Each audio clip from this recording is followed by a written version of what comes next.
sa'yo ako ay laging sasamba. Papupurihan ka, puso at isipan, buong lakas at buhay, aking iaalay sa'yo, Diyos. Panginoon, sa'yo ako ay laging sasamba.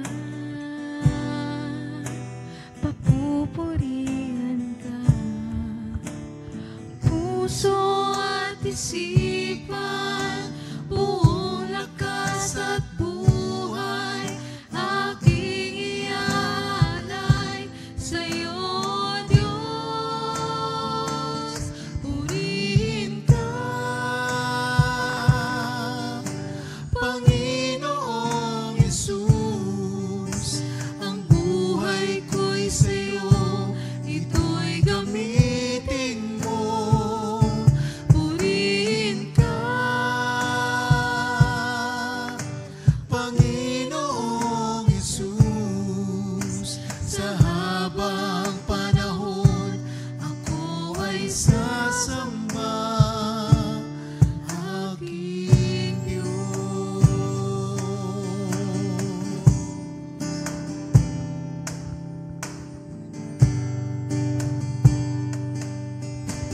Ako ay laging sasamba. Panginoon, sa'yo ako ay laging sasamba. Papupurihan ka, puso at isipan, buong lakas at buhay, aking iaalay sa'yo, Diyos. Purihin ka, Panginoong Jesus, ang buhay ko sa'yo, ito'y gamitin mo. Purihin ka, Panginoong Jesus, sa habang panahon ako ay sasamba. Purihin ka, Panginoong Jesus, ang buhay ko'y sa'yo, ito'y gamitin mo. Purihin ka, Panginoong Jesus, sa habang panahon ako ay sasamba. Mga tinig lamang natin. Purihin ka, Panginoong Jesus, ang buhay ko'y sa'yo, ito'y gamitin mo. Purihin ka, Panginoong Jesus, sa habang panahon ako ay sasamba, aking Diyos. Sa habang panahon ako ay sasamba, aking Diyos. Sa habang panahon ako ay sasamba, aking Diyos. Sa habang buhay, Panginoon, sa'yo lamang kami sasamba. Ikaw lamang pag-aalayan namin ang buhay, O Diyos. Hallelujah. Amen.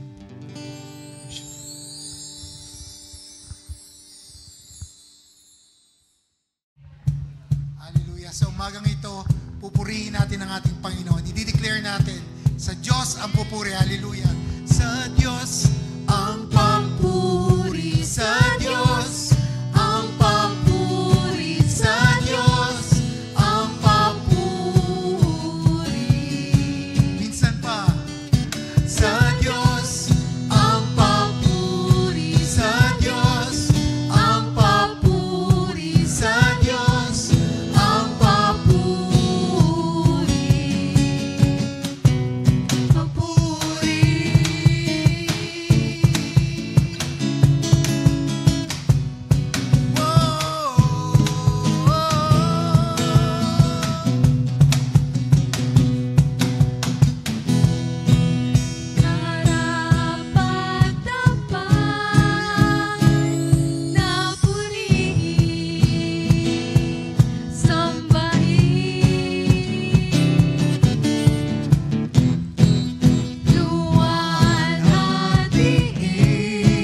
Mapagpalang umaga po sa ating lahat. So, praise God sa masayang pagpupuri natin ngayon ng umaga kahit maulan.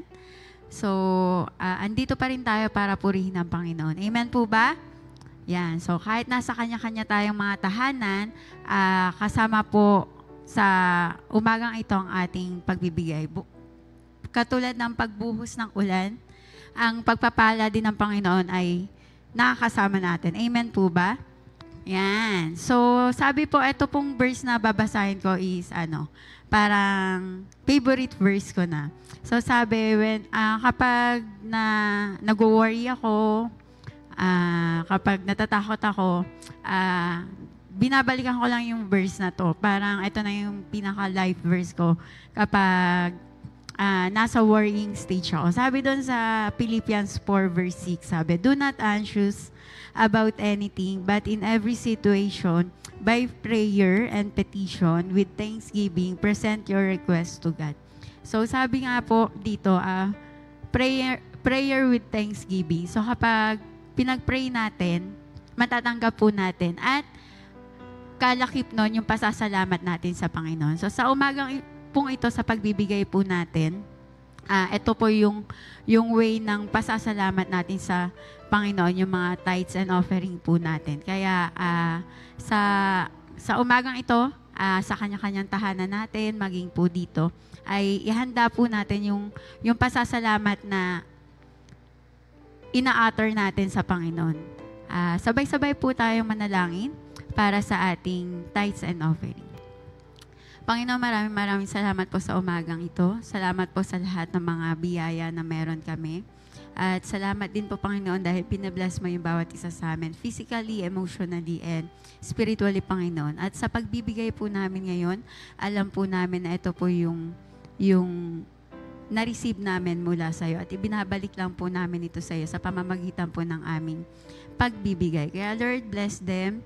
Panginoon, sa lahat po na magbibigay, ikaw yung magpapala sa amin. Ikaw po yung magbubuhos ng iba pang blessing sa bawat isa sa amin. Sa iyo po ang papurit, pasasalamat sa tanging pangalan mo, Jesus. Amen. So sa pagbibigay po natin, wala man tayo dito physically in our church, andyan po sa screen yung pwede natin pagsenda ng ating mga tithes and offering.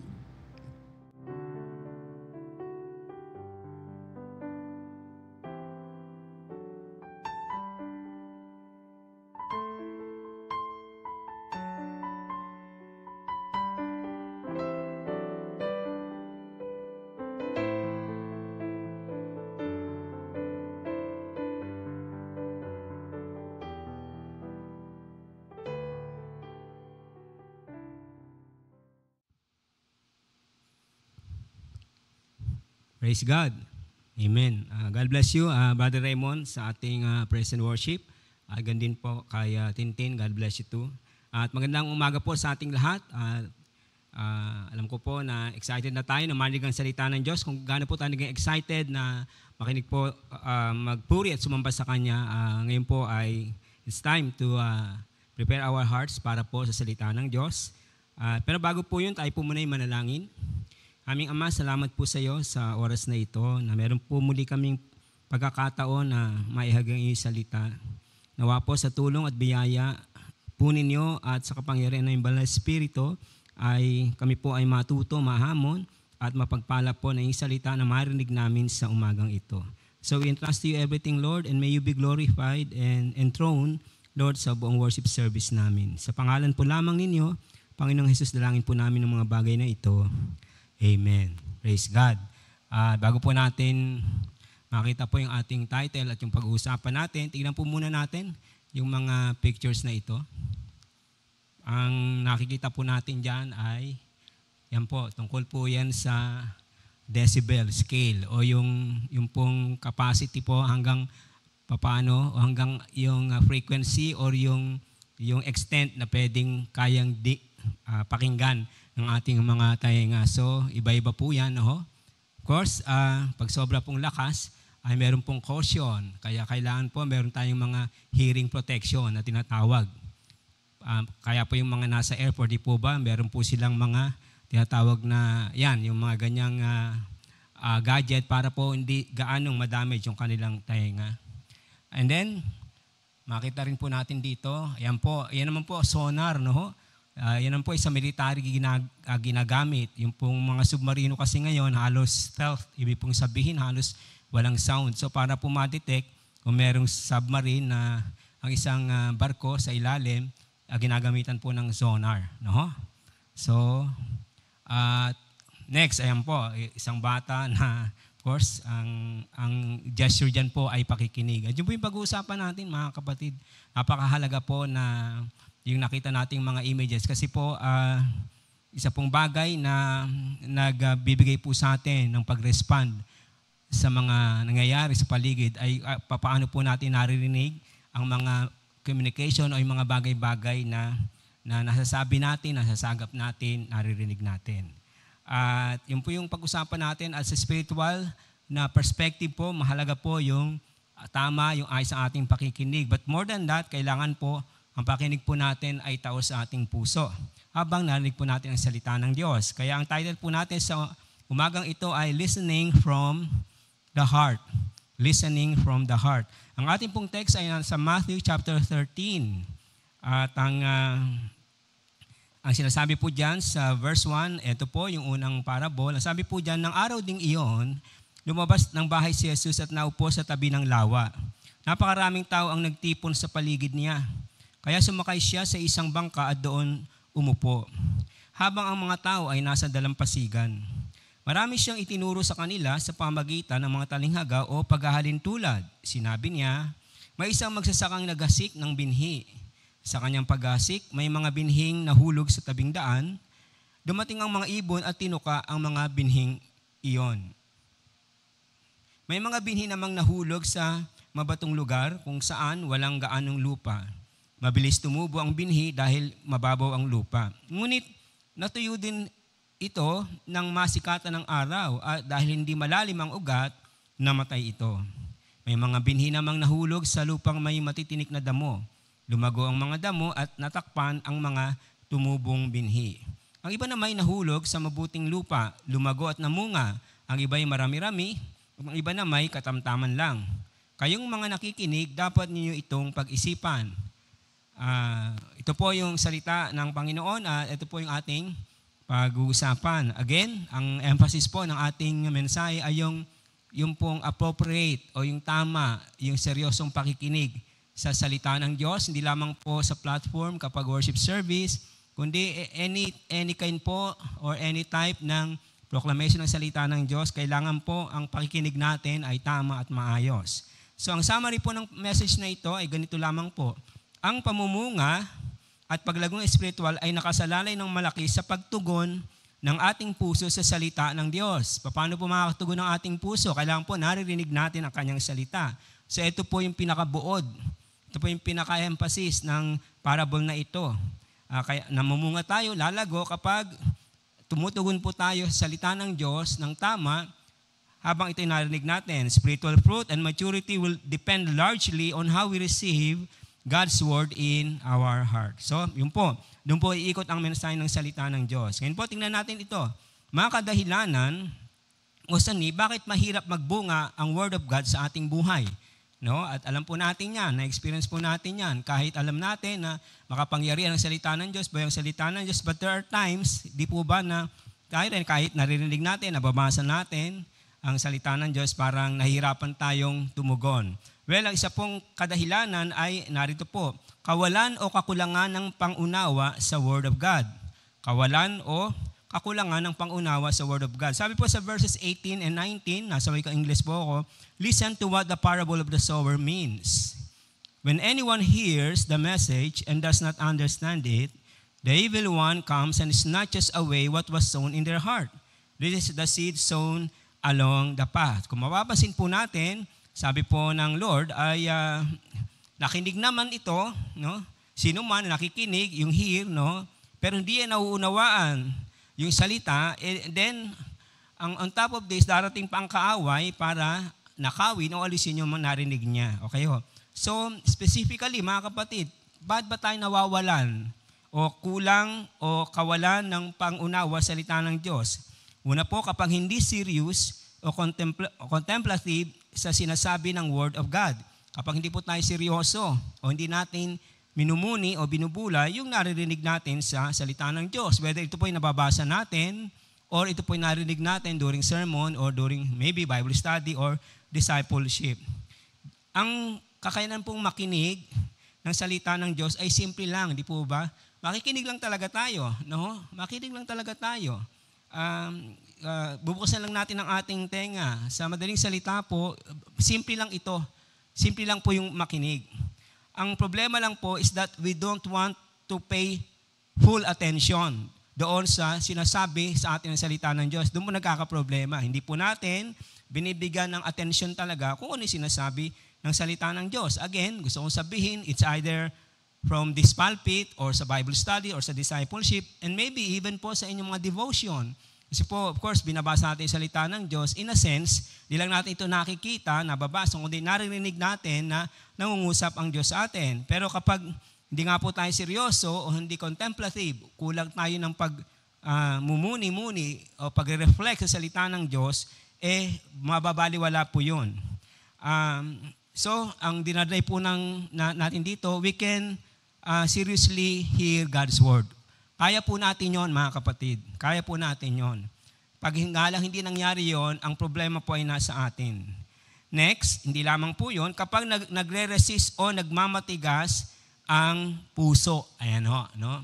Di lamang po bakit nahirapan ma-internalize natin ang salita ng Diyos, hindi siya makakilos sa buhay natin. Hindi lang po dahil hindi tayo seryoso, no?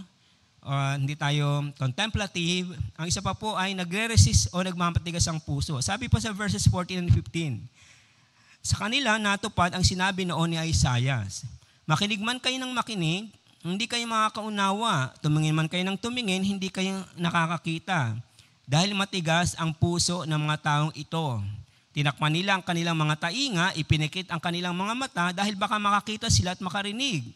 At maunawa nila kung ano ang tama at magbalik loob sa akin at pagalingin ko sila. Ito po ay kinuha sa Isaiah. Na po? Ang context po nito, yung kinote po ng Lord. Mismo po ang Panginoon, ang kinote niya si Isaiah kasi po nung time na si Isaiah propeta, doon po sa mga Israelita, sila po ay nagmamatigas sa Panginoon.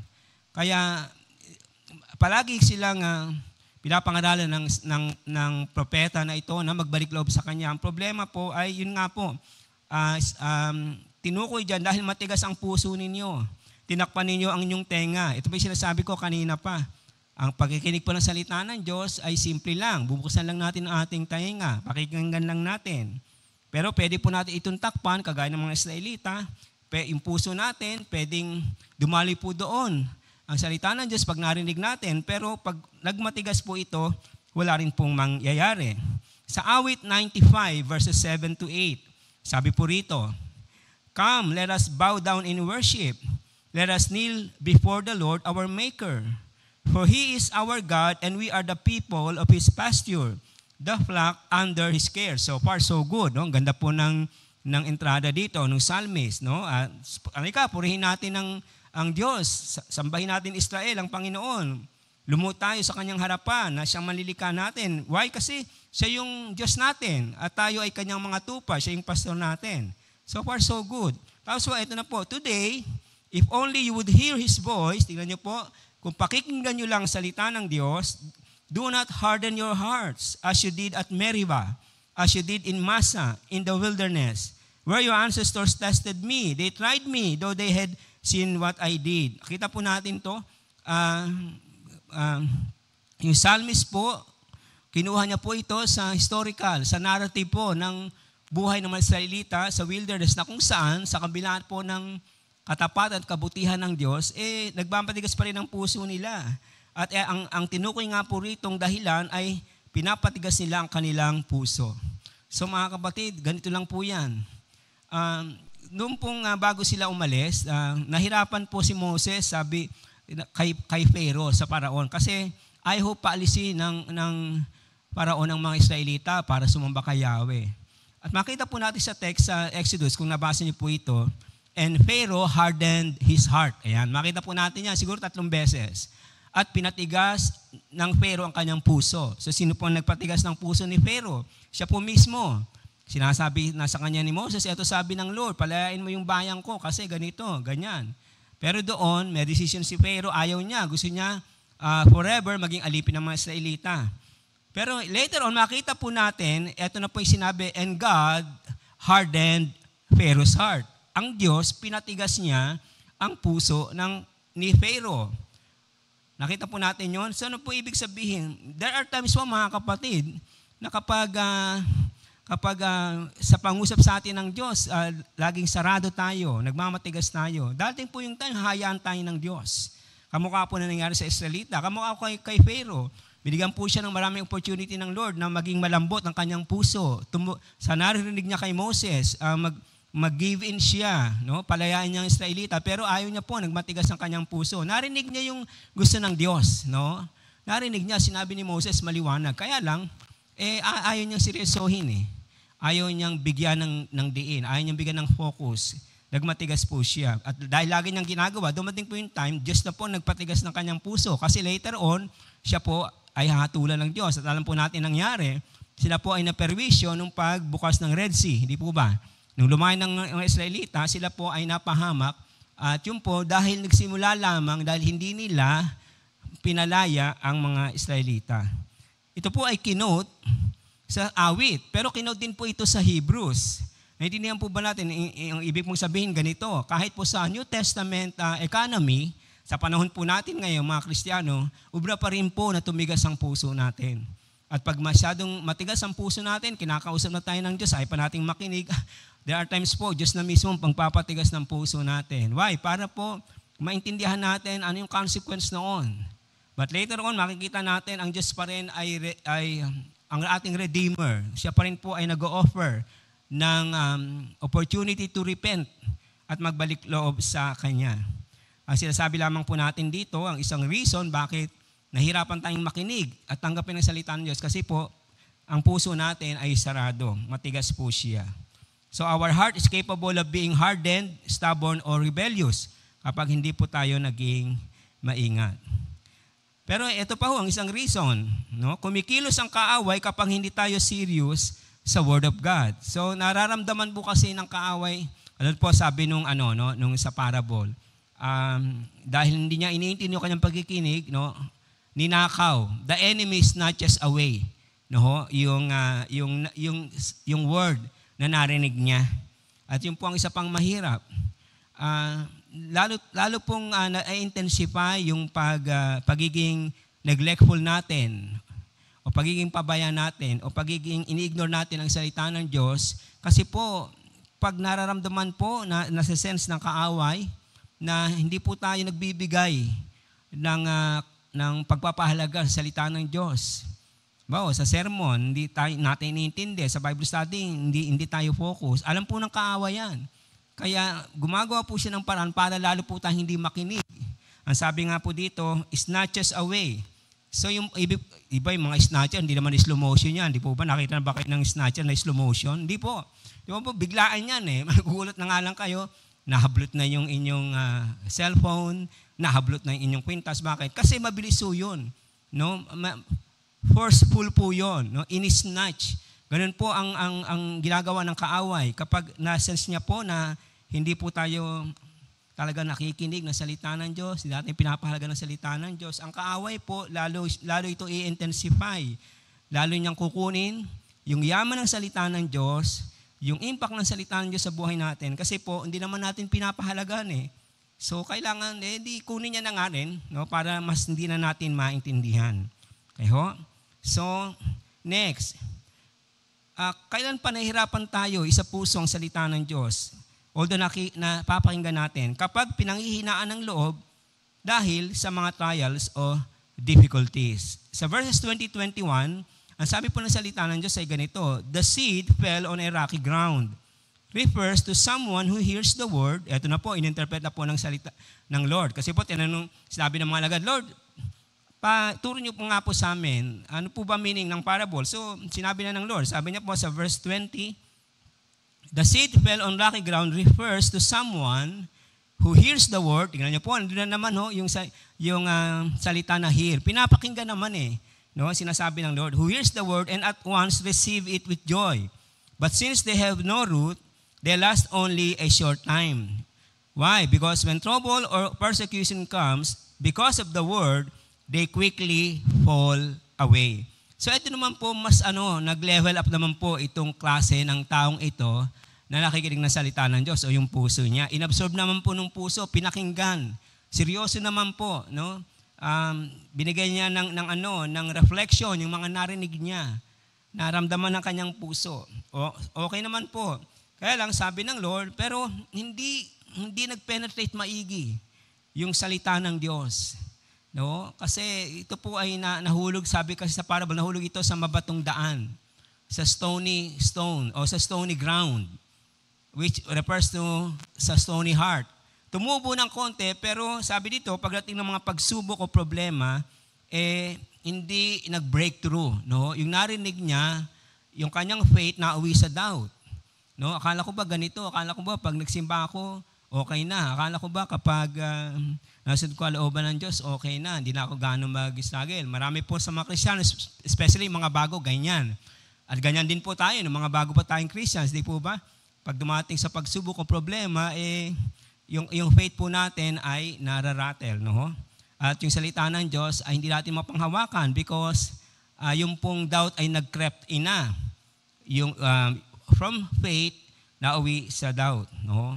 Ngayon po, alam natin na salita ng Diyos, no? Hindi naman po talaga tayo ini-spare ng problema at pagsubok. Given na po yan. No? In fact, ang palaging paalala sa atin po ng salita ng Diyos, kapag tayo po nasa pagsubok, isa lang po ang talagang objective ng Lord. Sinusubok niya po tayo para para lumakas o lumagong ating pananampalataya. Trials refine our faith. Difficulties sustain our faith. Ganun po yon. Ang isa pong instrument para lumago po tayo sa pananampalataya sa Lord at para po lalong maging precious sa atin ang salita ng Diyos whenever we hear it is that kapag may problema at pagsubok, lalo po tayong manangan sa salita ng Diyos. Kasi po, hindi po tayo pababayaan ng Panginoon. Well, it's true. We will undergo trials, tests in life. Hindi po yun maiwasan. Hindi po tayo sinishield ng Lord sa mga pagsubok. Pero totoo din po na pag tayo nasa pagsubok, after that, after a while, tayo po ay tumitibay. Di po ba? Lumalakas. Why? Kasi yun po sabi ng salita ng Diyos. Sa James chapter 1, di po ba? Verse 2. Sa 1 Peter chapter 1, verses 5 to 6 hanggang 7, na ang ating daw pong pananampalataya ay parang gold na dinadalisay sa apoy. Kaya makita po natin na isang reason din bakit ang mga Kristiyano, iba sa mga kapatiran natin marahil, hindi natin nakikita minsan, is that, ba't di ka na nag-church? Bakit, parang nalamig ka na kasi sa pagsubok, sa problema, sa ganito, sa ganyan. So, yun po ay typical na senaryo na nakikita natin at na-experience natin kapag ang isang tao ay dumadaan sa pagsubok, yung kanyang faith sa Lord, yung faith niya sa salita ng Lord ay bumababa to the point po na nagda-doubt siya, and eventually, lahat po ng na-absorb niya, yung naitanim sa tainga, sa kanyang puso ay later on nabaliwala na rin. Nakinig po ba tayong lahat? So, tandaan po natin, lahat ng mga yan ay dumarating sa atin kasi gusto po ng Diyos maging solid yung ating pananampalataya sa Kanya. At ano pa po ang sabi dito, kapag pinanghihinaan ng loob dahil sa mga trials or difficulties, kapag naibaling o napahalagahan natin ang ibang bagay higit pa sa Word of God. Ayan po. Nahihirapan tayo po i-absorb, makinig with seriousness and with contemplation. Hindi natin mais sa puso ang salita ng Diyos kapag narinig natin kasi po napapahalagahan natin o naibabaling natin ang ibang bagay, ang ating isipan at puso sa ibang bagay higit pa sa salita ng Diyos. Sabi po sa verse 22, The seed falling among the thorns refers to someone who hears the word, but the worries of this life and the deceitfulness of wealth choke the word, making it unfruitful. Ito naman po, mga kapatid, ito po yung nakinig na mas malalim po siya kaysa doon sa previous na na nakinig ng salita ng Diyos na kung saan dumating sa trials at pagsubok. Ang naging problema naman po ng nakinig na ito, sabi ng Lord, hindi naman yung trials, hindi yung pagsubok, kundi yung convenience ng life, yung pong pleasure ng life, yung pong world, yung po yung naging problema niya. Kasi sabi po dyan, yung worries ng life, yung deceitfulness of wealth, yun po yung nag-choke doon sa word, making it unfruitful. Okay ho? So, typical po sa makikita natin na may mga manampalataya na makikita po natin na ayos naman. No? Ang commitment, ang kaniyang passion sa Lord ay nandun naman. Pero tandaan po natin, dahil nga po nandito tayo sa libutang ito, of course, marami rin tayong ibang mga responsibilities o marami rin tayong ibang mga goals pa sa buhay gusto nating marating. Ang nagiging problema po is that when the time comes na kung saan pipili tayo which is more important, which must be prioritized sa buhay natin. At sa atin po mga Kristiyano, hindi po ba, lagi naman sinasabi ng Lord, hanggat maaari gusto niya, ay prioritize po natin siya. Pero it is easier said than done, no? Mahirap po talaga yon. Kaya hindi na tayo magtataka na kung meron tayong mga kakilala na dati, ang lagu-lago sa Lord, dati masyadong committed, and then later, bakit biglang nag-iiba na yung priority niya? Kasi nga po, dahil yung attraction po na iba pang mga bagay dito sa libutan. Halimbawa po, sa Genesis chapter 13, verses 8 to 11. So, una po yun, the choice or decision to substitute earthly pursuits for eternal things is always a possibility. Tandaan po natin yan. Wala pong exempted dito. Ulitin ko. The choice or decision to substitute earthly pursuits for eternal things is always a possibility. Yung pong pagpili o desisyon na unahin natin o ipalit natin yung mga bagay dito sa mundo, na mga achievement, marahil pera, marahil karangalan, everything po. Ito na ipalit natin siya doon sa mga bagay tungkol sa Lord o sa spiritual things, lagi po yung possibility. No? Hindi po tayo shielded yan. Kaya dapat po maging maingat din tayo. Sabi po sa Genesis chapter 13, verses 8 to 11, ang sabi po ng salita ng Diyos ganito, kaya sinabi ni Abram kay Lot, tayo at ang mga tauhan natin ay hindi dapat mag-away dahil magkakamag-anak tayo. Ang mabuti pa, maghiwalay na lang tayo dahil marami pang lugar na maaaring lipatan. Ikaw ang pumili kung aling bahagi ng lupain ang pipiliin mo.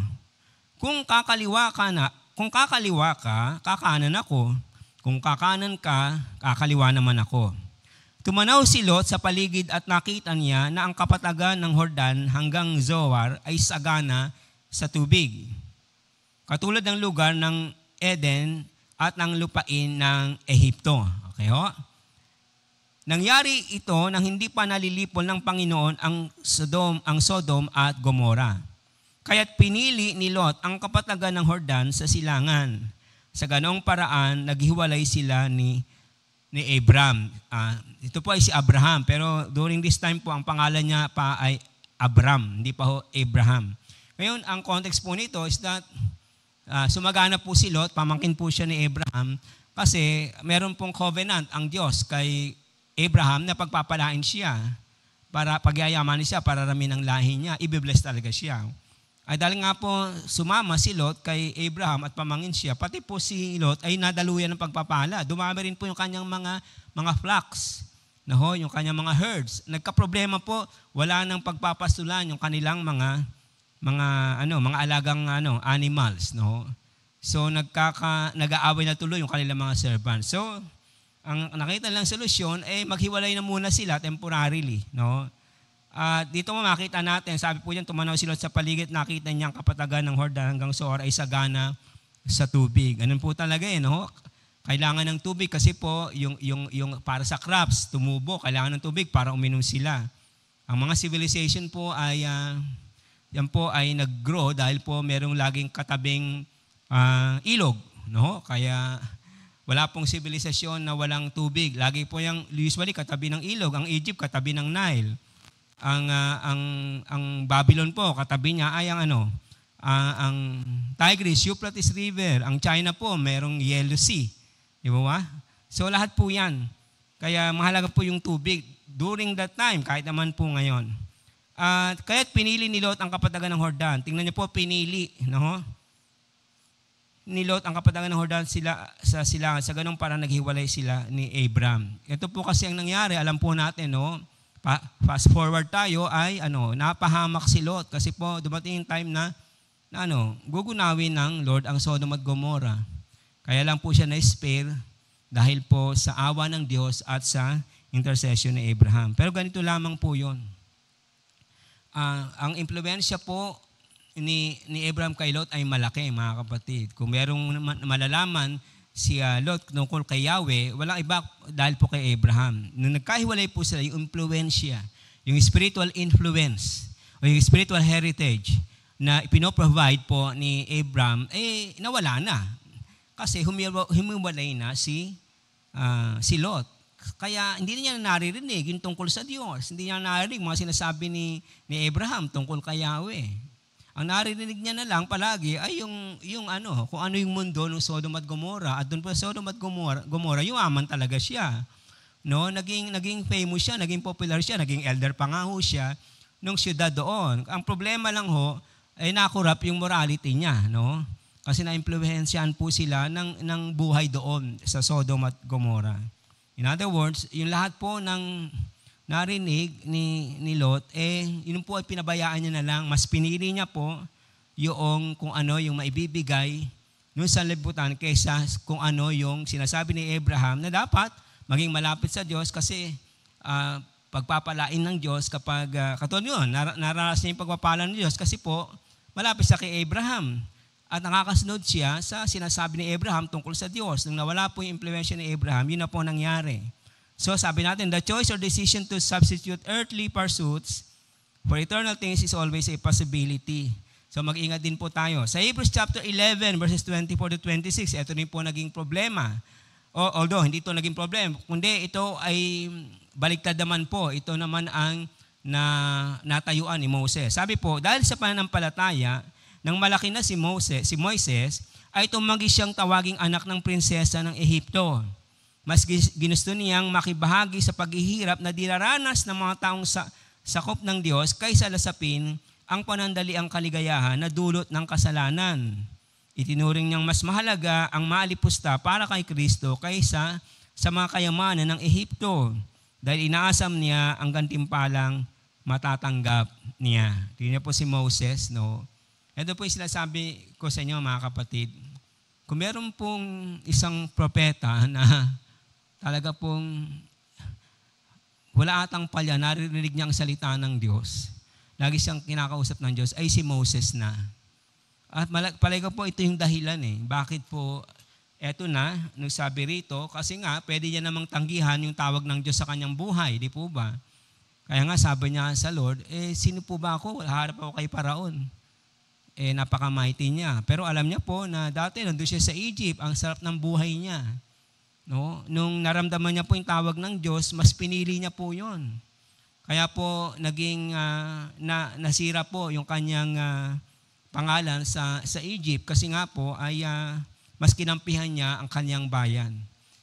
Later on po, makita natin sa Hebrews, kinoment po siya ng author ng Hebrews. Dahil sa pananampalataya, mas pinili ni Moses yung maglingkod sa Diyos, yung maghirap, yung dumanas ng maraming pasakit.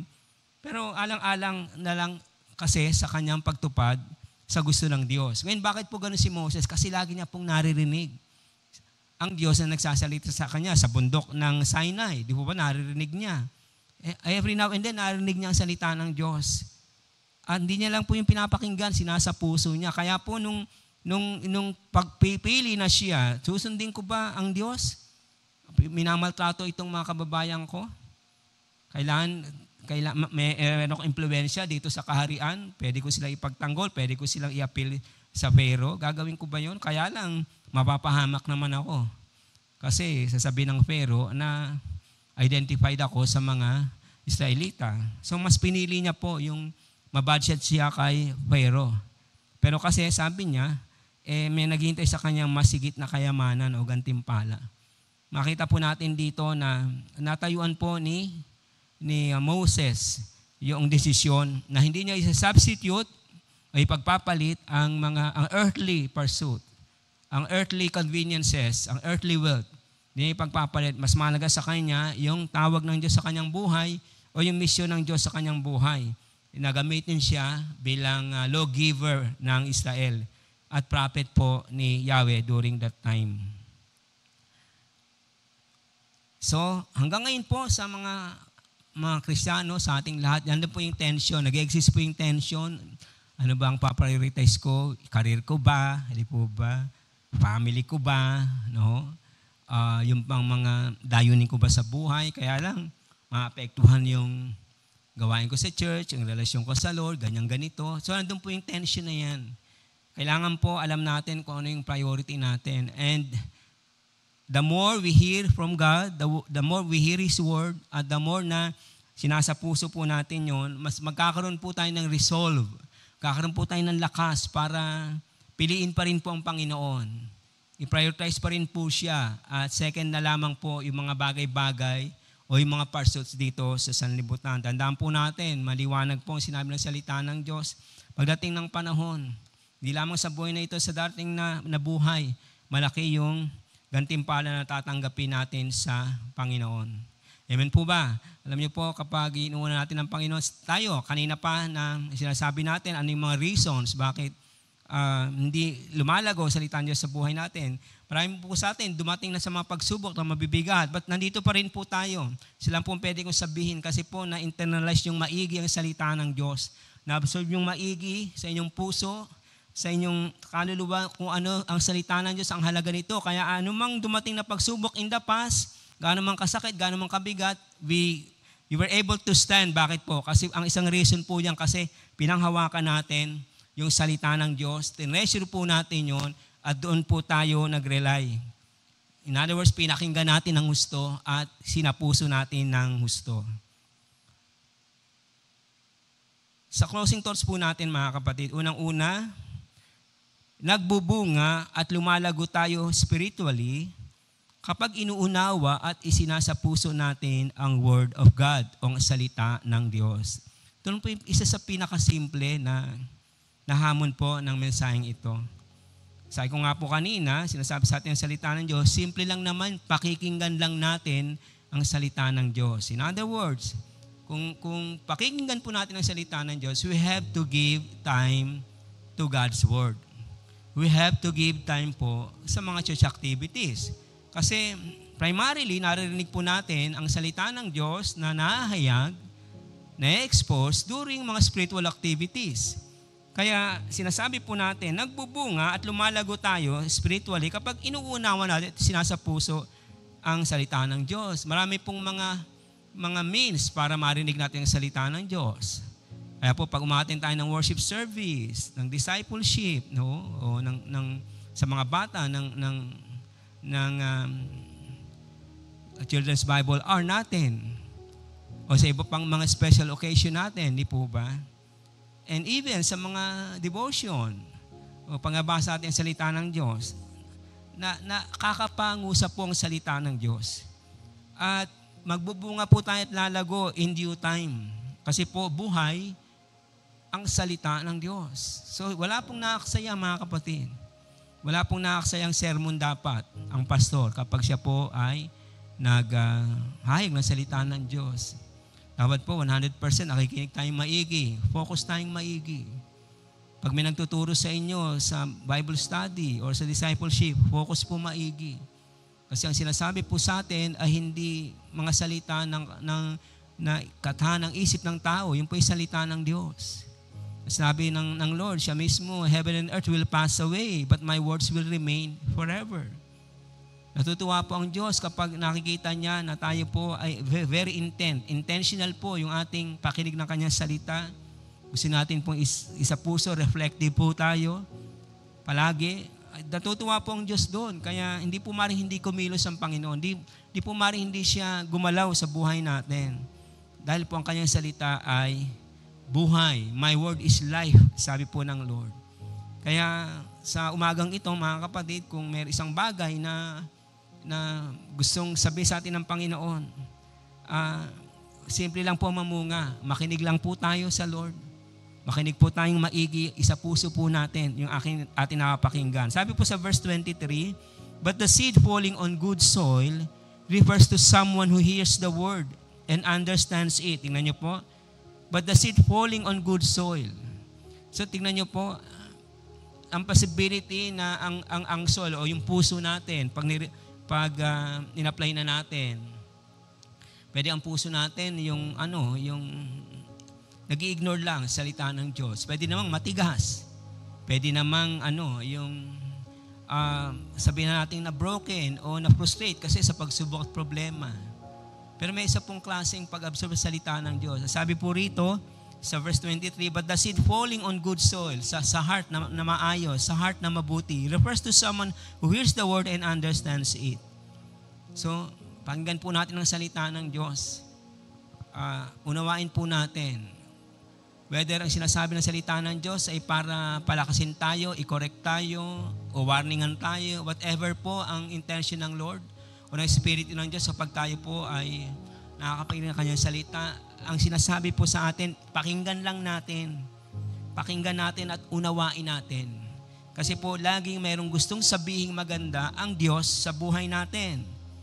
Whether ito po ay sa pagko-correct, sa pag-i-instruct, sa pagbibigay ng warning, o sa pag-i-encourage, o sa pagpapalakas, whatever po yung need natin, kaya po yung sagutin ng kapangyarihan ng salita ng Diyos. Sabi po dyan, nag-yield siya 60 or 30 times what was sown 100 times. Ibig lang po sabihin dito ng Lord, lagi pong may pakinabang whenever we open our hearts to His Word. Laging merong gain, laging may profit. Hindi pwede pong wala. Hindi po pwedeng wala. And that is something spiritual. Minsan di agad natin nakikita, nararamdaman, ano yung impact, ano yung pwedeng gawin ng Lord dahil nakikinig tayo. Tinatresyo natin ang kanyang salita. But one of these days, makita na yung pala yun. Makikita na lang natin, nandun na yung blessing, nandun na yung kilos ng Diyos. Doon sa mga panahon na ang hirap, kumilos na ang Diyos. Doon sa panahon nag-ipit tayo, nag-provide na ang Diyos. Sa panahon na malaki yung mga iniisip natin, na solusyonan na. Why? Ang isang reason po doon, nagugat yun kasi we found ourselves treasuring God's Word sa puso natin. Pinapakinggan natin, inuunawa natin, ialagay natin sa ating puso. Kasi po baliwala naman makinig tayo ng makinig ng sermon, umattend tayo ng mga Bible study, kung hindi naman isa sa puso, baliwala lahat yun, mga kapatid. Ang kailangan lang po, pag tayo nakinig, unawain natin, tanggapin natin sa ating tenga, internalize natin. Then we listen to what the Spirit of God is saying to us. At doon po, makikinabang tayo sa salita ng Diyos. Next, mga kapatid, ang Diyos ay palaging patuloy na nagtatanim ng kanyang salita sa ating puso. Ano man ang kondisyon o kalagayan nito. Ang sabi po sa verse 3, then He told them many things in parable, saying, a farmer or a sower went out to sow his seed. Of course, dito po ang talagang greatest sower dito, ang principal sower o yung farmer, yung nagtatanim, ay ang Lord. So sa spiritual application po nito, siya po yung walang sawa na nagtatanim, nangungusap sa buhay natin, mga kapatid, ang Panginoon. At yan nga po ngayon ay nasa written word niya na, nasa Bible na, o nasa e-Bible na natin. Kaya mahalaga po na marinig natin palagi ang salita ng Diyos kasi hindi po siya nagsasawa. No? Sabi natin dito, ang Diyos ay palaging patuloy na nagtatanim ng kanyang salita sa ating puso, anuman ang kondisyon o kalagayan natin. Amen po ba? So, marahil isa kayo doon sa tinalakay natin na ang puso natin, hindi seryoso makinig ng salita ng Diyos. Hindi natin iniintindi. Kikinig lang tayo, nasa worship service tayo, pero nasa Bible study, pero wala naman sa loob natin. No? Ayaw nga natin pakinggan Pero pwede po yung mabago. Kasi po hanggang ngayon, ano man pong kondisyon ng puso natin, pwede po tayong hipuin ng Diyos. Isi-switch lang po natin isi-switch lang po natin na i-on lang po natin yung tenga natin and then bubuksan natin ang ating puso. Then, makita po natin gaano kabuti ang Diyos na mag-provide sa atin ng kanyang salita. And maybe this morning, kaya po nahirapan na tayong absorb ang salita ng Diyos kasi kabi-kabila yung problema, yung pagsubok. Kamukha po nung nabasa natin sa parable na nung dumating yung trials, pagsubok, persecution, ang hina siya, hindi na lumago yung salita. Well, pwede po tayong kausapin ng Lord sa umagang ito. Kung may pagsubok tayo, may problema tayo, pwede po tayong palakasin ang salita ng Diyos. Again, ang gusto lamang po ng Panginoon, makinig po tayo sa mga gusto niyang sabihin sa buhay natin, sa kanyang salita. Ang kanyang salita ay pwede pong mangusap sa lahat ng sitwasyon ng buhay natin. Kaya sabi natin dito, kung ano man ang kondisyon ng puso natin, ano man ang kalagayan, God can still speak to our hearts. Maraming ipo po naman sa atin sa umagang ito na nadidivide na yung attention natin, nadidivide na yung puso natin. Hindi na tayo ganun ka-passionate, hindi na tayo ganun sabihin na natin ka-drive para sa Panginoon kasi nahahatak na ng ibang concerns. Hindi naman necessarily bad, kaya lang nagiging dahilan para humina yung ating panampalataya. Nagiging dahilan para hindi na tayo maging ganoon ka-intense sa pag-relate natin sa Diyos. Problema po yun kasi dating ang panahon na talagang mapapalitan na natin yun, masasubstitute na natin. Once and for all, ang Diyos doon sa mga bagay na naririto. Kung ganyan po ang puso natin, wala pong problema. Kaya pong ayusin ng Lord yan. Kaya po, niya pong mangusap sa atin. Sabihin lang natin, Lord, gusto ko na uling makinig sa iyo. Gusto ko na uling buksan ang tenga ko. Gusto ko na uling buksan ang puso ko. Kasi po, Lord, ang narinig ko lang, ang pumapasok lang sa puso ko yung mga bagay na naririto. Gusto ko naman po ay muling alisin ito at yun po mga spiritual na bagay ang i-absorb ko. Kaya pong gawin ng Panginoon yan. At sa iba naman po sa atin, kung wala namang problema, para tayong good soul o good heart, lagi natin ina-absorb ang salita ng Diyos, lagi po natin in-internalize, lagi po natin isinasa puso, then, salamat po sa Lord. Ipagpatuloy lang po natin. Amen po ba? So, sa umagang ito, what is the condition of your heart today? Ano po ba ang condition ng puso ninyo? Kaya po kayong sagutin ng ating Panginoon. Remember, God's word is able to speak to it sa sitwasyon natin and to us today. Hindi po tomorrow, hindi po a little while o later, hindi po ngayon din sa umagang ito.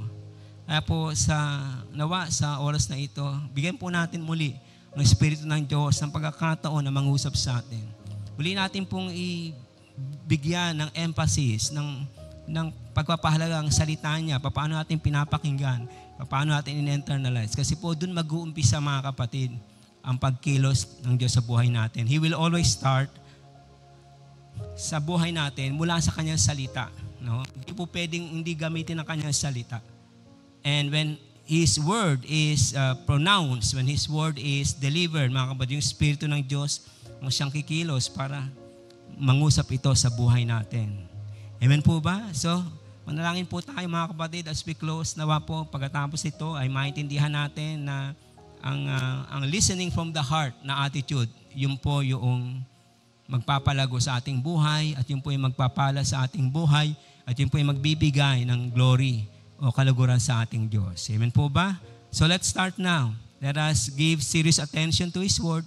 Let us hear it with all our heart, internalize it, and sabihin natin, Lord, gagawin ko yung sinasabi na yung salita, help me and enable me by your Spirit. Amen po. Tayo po yung manalangin. Aming Ama, sa oras na ito, salamat po sa iyong salita na narinig namin. Nawa po, maging daan ito para po muli ma-recover po namin yung passion namin, yung desire namin, yung intensity po ng aming pag-uuhaw at paghanap sa iyo through your word. I-revive niyo po yun sa aming buhay. Muli po naming makita na ang iyong salita is a treasure in our heart, na ito po ay indispensable sa buhay namin. Kailangan po namin ito. Hindi ito pwedeng mawala dahil hindi po magkakaroon ng magandang flow ang aming buhay, ang spiritual life namin, ang relasyon namin sa iyo. Apart from listening, apart from reflecting on your word. So Lord, ilagay niyo po muli sa amin yan sa pamamagitan ng Banal na Espiritu. At tawa kung ano man pong puso meron kami sa umagang ito. Salamat Lord, you are more than able to speak to us and in our situation this morning. Kaya po lalabas po kami sa bahay-sambahang ito na alam po namin Lord, nangusap po kayo sa amin. It's about time really na muli naming bigyan ng panibagong focus at attention at pagpapalaga ang iyong salita. Marami pong salamat Lord. Pinupuri po namin kayo sa aming kalagitnaan. Nawa Lord, naging pagpapalang spiritual ang paghahayag po ng iyong salita sa umagang ito. Purihin po kayo o Diyos at sa aming pong pag-iwahiwalay sa pansamantalang pagtatapos ng worship service na ito, tanggapin po ng bawat isa sa amin ang iyong mayamang pagpapala. Mga kapatid, sumayin niyo po ang pagpapala ng ating Diyos, ang biyaya at pagliligtas ng ating Panginoong Jesucristo, at ang aliw at kalakasan ng Espiritu ng Diyos ay sumayin niyo pong lahat. Ngayon po at sa mga araw pang darating, sa pangalan ni Jesus, tayo pong lahat ay magsabi ng Amen. Amen. God bless us all. Magandang umaga po sa ating lahat.